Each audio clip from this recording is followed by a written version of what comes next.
Welcome to the Family Beacon podcast from Minnesota Family Counsel with hosts Grace Evans and Moses Brattrud. Stay informed on the top stories on life, family, and religious freedom. Get the facts, stand for truth. Hello and welcome back to the Family Beacon podcast. My name is Grace Evans. I'm here with my co-host, Moses Brattrud. I want to give you a quick rundown of the three stories we will be discussing today. First, we're going to be discussing a religious liberty case that Renee Carlson of True North Legal is involved in. So we'll get to that shortly, and we'll actually be having Renee on the podcast, which we are so thrilled about. We'll also discuss how a boy won a girls' Irish dancing competition and really what that means for us, and also how it highlights the poison of subjectivism in our world. And then finally, we'll also be discussing what has been going down recently at SCOTUS with the abortion pill case. Okay, Moses, let's go ahead and interview Renee Carlson of True North Legal. All right, we're here now with Renee Carlson of True North Legal to discuss the case, as Grace mentioned a moment ago. First, I want to say a word about True North Legal. We're so excited that True North Legal is an initiative of Minnesota Family Institute. I get to work with Renee on a frequent basis. We hope to have Renee on the podcast even more frequently going into this coming year, because there are so many issues that Renee is like the subject matter expert on. Because, and she's laughing, but it's true, True North Legal exists to defend life, family, and religious freedom in Minnesota. Renee can talk more about that. But because of that, and because those issues are so frequently in the public discourse and are being litigated, you just happen to know so much more about these things than your average person on the street. And that is why I always come away from a conversation with Renee knowing more than I did at the beginning. Well, that's good. I'm glad. That's what we're here to do. Right. Distill the complexities and help everybody, all of the viewers, listeners understand what's going on in Minnesota and the legal implications of, various cases and policies going through the legislature and whatnot. So excited to be here with you again, Moses. Haven't been on since last year. So Yep, lots of things going on in Minnesota, and this one's an interesting one. And this case specifically has to do with St. Louis Park. Correct. And with religious freedom. So Can you tell us about these parents in St. Louis Park, who they are, and what do they want? Sure. Well, there's a group of 6 mothers in St. Louis Park who have children who are in the St. Louis Park School District. These are Somali American women who subscribe to the Muslim faith and have sincerely held religious beliefs. And they have particular viewpoints about human sexuality, gender identity, and gender fluidity. And they simply went to the school when they found out that the school was reading books, LGBTQ books, to their elementary age children, and exercised their right under the law to opt their children out of this curriculum. The law provides that any parent or adult student over the age of 18 can opt out of a curriculum with which they disagree for any reason. These moms went above and beyond and explained that what is being taught in the school is actually inconsistent with their religious viewpoints, and they just simply asked to opt out. But unfortunately, they were denied this right to opt out, and in fact, faced some significant hostility in the open meeting at the public board meeting. So certainly a disappointment, and True North Legal is coming alongside First Liberty in this case, defending really the rights of all parents to opt their children out of curriculum with which they disagree. I'm so glad that you, along with First Liberty, are standing in the breach to help these parents. So it does seem like what you talked about here is the families at issue, right, the school district, the 2 law firms now that are involved. And it does seem like this hinges on Minnesota's opt-out law, which you referenced. Can you talk more about that law? Explain how it works and why is that important for us to know about? Well, Minnesota statute specifically has a provision in the law that allows parents or adult students to opt out of curriculum classes for any reason if they don't agree with it. They actually don't even have to provide a religious reason. But as I said, these parents went above and beyond explaining that there's an inconsistency with what's being taught in the classroom and what they believe and what they want to teach their children. Because as we know, the courts have held that parents have a right to dictate the education and upbringing of their children. And the Minnesota opt-out law honors that. The law's been on the books for a while. Again, it's one of the broadest laws in the country and certainly deserves our utmost protection as we head into session. We need to make sure that that law remains on the books, but it's not complex. And you and I have talked about this before, but True North Legal has engaged with many parents who've simply submitted a notification is just like a simple letter that states, the topics with which the families or the student feels that they need to opt out of. And it is the job of the school to work with those parents collaboratively to provide alternative learning instruction. And again, it's important that the students and the parents and the school work together so that there isn't any inconsistency or that the school doesn't put the students in a position that's really uncomfortable. Some of these students, again, elementary age students, were put in a position to learn about things that they had never heard of before. And again, were inconsistent with what they were being taught at home by their parents. And that was really disturbing to the families and even troubling to the students. Absolutely. I can understand that. So that's the situation. What has True North Legal been able to do so far to make sure that the rights of these families are protected? Well, True North Legal and First Liberty sent some correspondence to the school district. We've sent 2 demand letters, in fact, and asked the school to abide by the law. Again, the law is pretty straightforward. It says that parents have the right, and adult students, to opt their children out of curriculum with which they disagree. Retribution is not allowed. There's no consequences. You can't penalize students simply because they opt out of something and because they opt out of a certain topic. And again, this isn't about hostility towards anyone. This is about being able to exercise our beliefs freely. And this is about the school operating consistent with the law. So we, at this point, after sending these letters, have had some dialogue with the school and are awaiting their correspondence and how they're going to proceed next. Okay. So Renee, I think some of our listeners and viewers might be wondering, in this case, are you defending one particular group or viewpoint or the religious freedom of all Minnesotans? We're absolutely defending the religious freedom of all Minnesotans. And in fact, even these women who are standing up to the school have acknowledged that there is a community of people of diverse faith backgrounds who are concerned about the school's imposition of LGBTQ ideology on their children. And they simply want the rights to be protected. So these women, while they subscribe to the same faith, Somali Americans of the Muslim faith, they are really representing many people who are concerned, including a lot of people of a diverse faith background. So, Renee, I think all of us, our audience, all of us here at MFC are so grateful for your work in this case and and in so many others, many of which unfortunately don't get to see the light of day because of confidentiality and all that. And so there's just so many other cool things that Renee is always up to. As the counsel for the plaintiff, what's your closing statement on this? I've been thinking about this, obviously mulling it over for the last couple of weeks. And I just find it ironic that in the name of inclusion, the district is actually excluding people, and not just anybody, but it seems to be targeting people for their religious beliefs. And that is really uncalled for and inconsistent with the law, both state and federal law. So we look forward to the district coming to terms with this and understanding that, in fact, there's a really simple solution. Just provide the parents with the opt-out that they deserve, consistent with the law, and then, we can all move on. That sounds like a good plan to me. I'm just so grateful, Renee, that you are here today, and we will keep you, our audience, updated with any updates as this situation progresses. So now I will be back with Grace to discuss our final 2 stories on the Family Beacon in just a few moments. Thank you so much. We're so thankful that Renee took time out of her extremely busy schedule to talk about that case in St. Louis Park.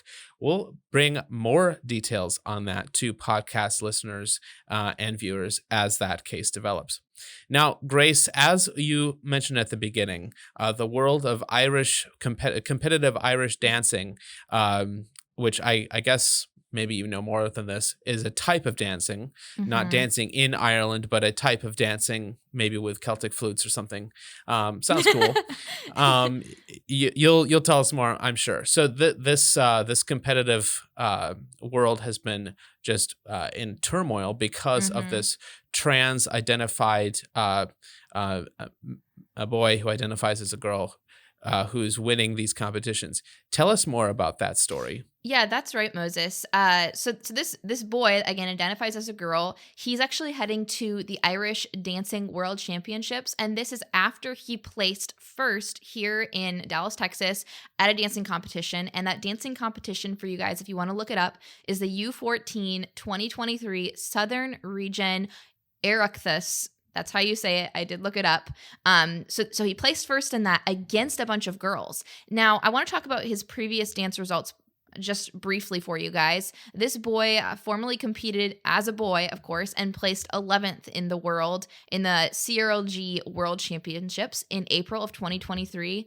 And this boy's social media includes preferred pronouns she/her, of course, and depicts him at Irish competitions, Irish dancing competitions, wearing jewelry, makeup, wigs, all the things that are typical for Irish girl dancers to wear.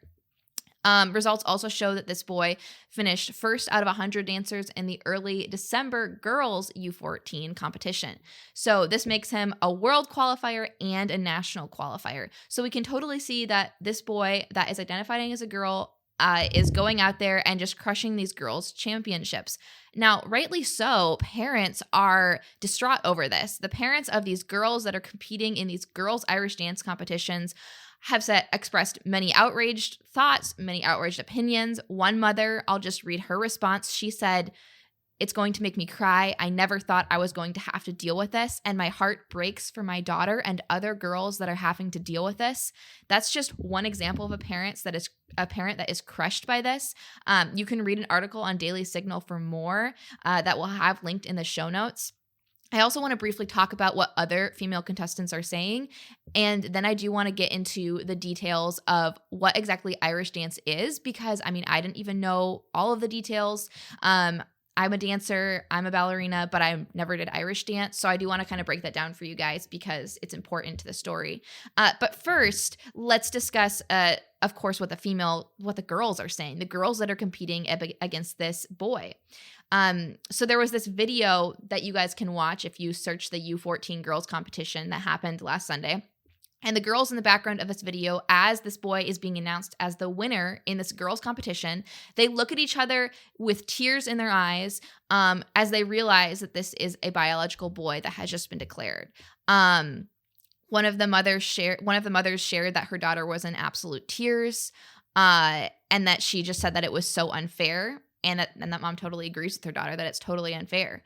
And I really just can't imagine being a girl in that circumstance. Like, you've worked so hard for so many years to get to these competitions, and then you're knocked out of the competition because a boy won.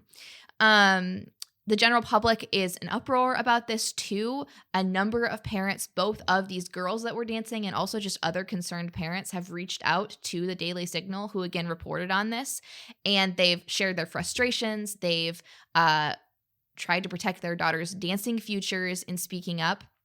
One mother protested. She said, "It's totally wrong. It's unfair, especially in Irish dance. A lot of it is just about power and strength. Yes, there is technique, but a lot of it has to do with the strength and power, and boys are stronger, of course." So let's talk a little bit more about how that plays out in Irish dance specifically, because again, I wasn't super familiar. So I did some digging, found some experts on this. So Rowena Ryan is a former Irish dance instructor and educator who has taught for over 20 years, and her daughter formerly competed as an Irish dancer. She said that when you're judging competitions between girls and boys, things that you look for are different in a male dancer compared to a female dancer. So she said, "I just don't think it's fair to have the two competing against another because they are judged on different criteria." Now, let's break down that different criteria a little bit more. Again, let's reference someone who knows more about this than I do.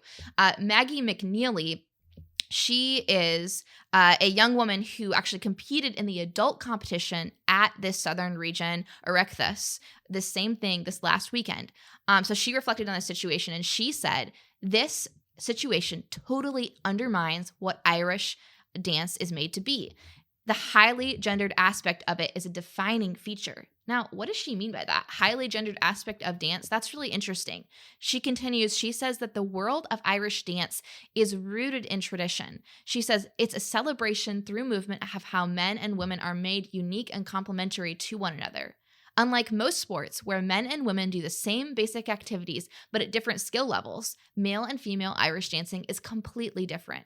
She goes on to explain how in Irish dance, the two different sexes wear different shoes. So the women wear more graceful shoes and the men wear the real shoes that are less graceful. They even wear different outfits and they learn actually different styles of dance. And they do that to emphasize, quote, their own natural abilities. So she continues, this is a quote from her. She says, the sexes are not interchangeable in a dance style centered on who each dancer is biologically. Now, I'm just really glad that Maggie McNeely is speaking out about this because a lot of us, like myself, probably aren't super familiar with, okay, what is Irish dance exactly? And why is this totally disrupting even just like the traditional origins of Irish dance, not to mention all of the other concerns that come with boys competing in girls' sports, right, Moses? Absolutely. Yeah, that's really interesting that you shared about dance, Irish dance being gendered. And it made me think of, way back many years ago in high school when I took dance lessons, swing dance, ballroom dance. And that was something that was really good for me. It was really good. And I loved in high school and college going to dances and it was really gendered. I hate that word, but like, as a male, I wouldn't call myself a dancer, but going out, asking a girl to dance, and then, and this is a really fun, healthy, friendly thing. It's not like a romantic thing, and it's to take swing dance in particular. I, as the man, I'm doing certain moves. And part of the reason why I'm doing those moves and why my dance partner is responding in different ways is because of my upper body strength as a man to do those bends and the various things that are part of swing dancing. And that's my only experience with dancing, so I'm relating it to this here. And so, and the rooted in tradition thing is so great. So like, I love that people are out there keeping traditional dance alive. And this is just so sad, as you said, that these young female athletes, that their first taste of this is, sorry to use such a strong word, but it's essentially being poisoned by the crazy gender debate that's happening in our country. So like, no sport is safe. This dancing isn't even a sport. No athletic activity is safe from our cultural insanity, which says that boys can be girls, girls can be boys. And if it's unfair, who cares? Because it's being sensitive to this person's chosen identity. That trumps the concept of fairness, which, sits really badly for a lot of Americans. But that is the state in which we are culturally right now. Grace, thank you so much for bringing that story to our attention. Did you have a concluding thought on that? I do have a concluding thought, and then I know we need to move to our last story. But prior to the event actually happening and just anticipating all of the outrage, the regional director of this whole event actually posted on Facebook. He said, quote, I am writing this post to remind everyone that we teach all the dancers. We advocate for every one of our dancers. We do our very best to be fair to everyone. This situation is not easy for anyone. Not everyone's point of view or personal interests align. I'm asking for your tolerance. You are expected to respect all the dancers. End quote. Okay, so he's posting this because some people have found out that there is going to be a biological boy, competing against the girls. And he's talking about tolerance, how the situation isn't easy for anyone. And I just think this situation is easy for the boy that's going to be winning. Unfortunately, it's hard for all of these little girls' dreams that are crushed because they are not going to place. They have no chance of placing first because of this boy. And I just think that highlights the poison of subjectivism, and I wish I could get into that more, but our time is limited on today's podcast. So I would just highly recommend you guys go read C.S. Lewis's essay entitled The Poison of Subjectivism, and it really outlines why this kind of thinking is so flawed, and just you should really study how Lewis dedicated his entire life to dismantling this idea that you can have a moral society and have subjectivism. So definitely read that and ponder that more. And I think finally, my final thought on this is some of these parents are preparing to take a public stand, and some of these girls are preparing to take a public stand, especially if this continues or if if they have to compete against a boy, another boy, they're preparing to actually take action. And so I would just urge you to pray for these parents and pray for these girls to be bold and to stand up for what is right, because this is absolutely unacceptable. And, girls' sports are for girls only. Absolutely. Thank you, Grace, for sharing that story. And I am intrigued by that mention of that C.S. Lewis essay. I don't think I've read that one. So I would really love good. to hear more about that. Maybe we can talk about that more in a future episode, maybe Absolutely. more in depth. So for our final story today, I wanted to give you guys a quick update on a case we've been following, which now we know will be going to the Supreme Court of this country. And that is about the abortion drug mifepristone.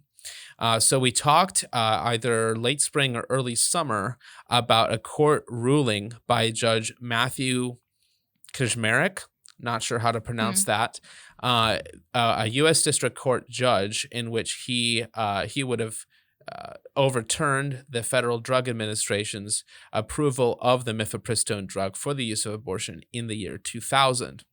Now, the Supreme Court has done a couple things, and they've said that they're going to hear this case.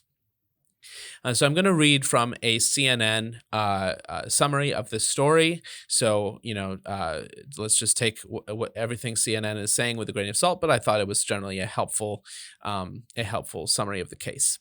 Quote, the Biden administration and a manufacturer of the drug are asking the justices to reverse a federal appeals court decision that, if allowed to go into effect, would restrict access to the drug mifepristone. At the same time, groups and doctors that oppose abortion want the justices to go even further than a conservative federal appeals court did and hold that the initial 2000 approval of the drug was also unlawful. The drug was initially approved in 2000, but in 2016, 2019, and 2021, the FDA put in place modifications that would make the drug more easily accessible. Those modifications were related to issues such as dosing and in-person dispensing requirements. Side note, we're talking about telehealth at this point, telehealth abortions. The changes also allowed the drug to be taken later in pregnancy. Challengers, including doctors and groups who oppose abortion, argue that the FDA did not do enough to study the safety implications of the drug when it approved its use and when it made it more easily accessible in subsequent years. And now a quote from Erin Hawley. She's the senior counsel at Alliance Defending Freedom, who is dealing with this case in court. So quoting from her, because the drug could not safely be approved without restrictions, the agency conditioned its approval on numerous safeguards. Yet in 2016, the FDA stripped away many of the safeguards, failing to explain why it was proper to eliminate them without a study showing their cumulative safety. Now, what we do have a hint about what the Supreme Court is planning to do, or what they're going to be considering, I should say, not of what their ruling will be. And so this will be my final quote from the CNN article. Though the justices on Wednesday of this week agreed to consider an appeals court decision, they declined a separate appeal by abortion opponents to consider if the FDA's approval of the drug was unlawful. So that signals that the court is more likely to rule on whether the drug should have been expanded, the telehealth requirement and things like that, rather than the initial approval of the drug back in 2000. So after this, there's a couple things to say about this. First of all, after the pandemic and Dobbs, the abortion pill has become hugely important for abortion clinics. The percentage of abortions that are medication abortions versus surgical abortions has surged. And one reason for that is because it's easier to move those pills across state lines than, of course, it is for women to move across state lines for surgical abortions.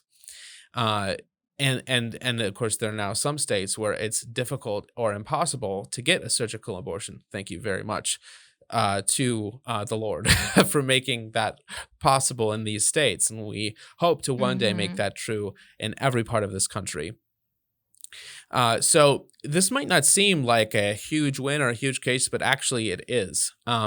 If the Supreme Court stopped the FDA and the Biden administration from allowing telehealth appointments for medication abortion, that would be amazing. That there's a huge safety concern, Grace, for the mother as well as the child.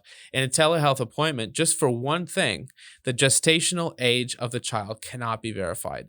And when you take mifepristone later in pregnancy, it is extremely dangerous for the woman. Of course, it's always dangerous and almost always lethal for the child. Now, I should say, as we always do when we talk about the abortion pill can be reversed under certain circumstances.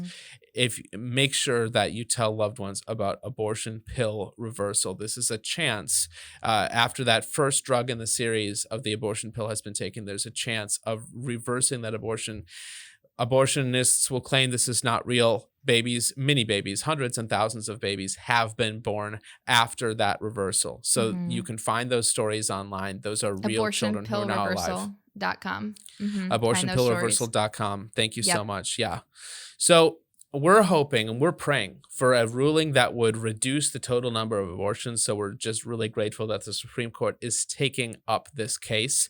That is one step in our work to make abortion illegal and unthinkable. One thing to think about and pray about is the timing. We'll probably see this case come down from the Supreme Court sometime next year. Could be as late as July. My bet would be on June, but it could be earlier. In other words, right as we're going into the 2024 election cycle. We already knew that abortion was going to be a big issue next year in the elections, but I think with this ruling, just as we saw with Dobbs, we're likely to see, whichever way this goes, we're likely to see this Supreme Court ruling contributing to the discussion about abortion and the electoral posturing that we'll see from both sides on abortion next year.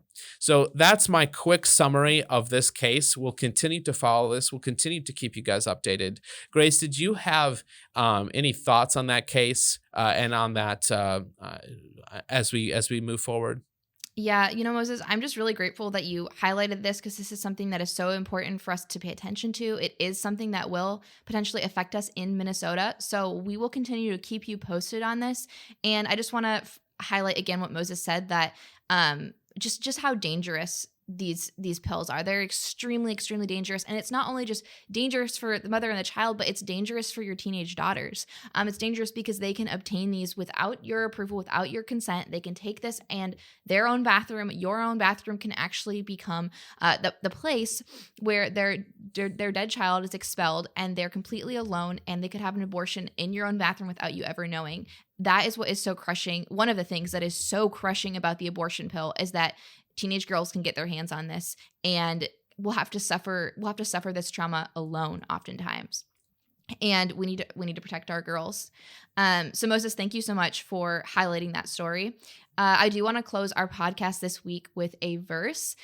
This is from Ephesians 3:20 through verse 21, and it says, "Now to him who is able to do far more abundantly than all that we ask or think, according to the power that is at work within us, to him be glory in the church and in Christ Jesus throughout all generations, forever and ever. Amen." And of course, this is a benediction from Paul, and his benedictions just always hit home. And I think it's huge encouragement. Christ is working in us throughout all generations, and we're doing this all for his glory. So keep that in mind as you go out throughout your week. And you guys, we will be back next week, next Friday, with our very last episode of season 3 of the Family Beacon podcast. So make sure you guys tune in. Moses and I will be both in the studio together. We're super excited. So we will catch you guys next week so you can get the facts and stand for truth. Thanks for listening to or watching this episode of the Family Beacon podcast from Minnesota Family Council. Subscribe wherever you listen to podcasts so you're up to date on life, family, and religious freedom. You can follow us on Instagram at MN Family Council and subscribe to us on YouTube to watch our content. Get the facts, stand for truth.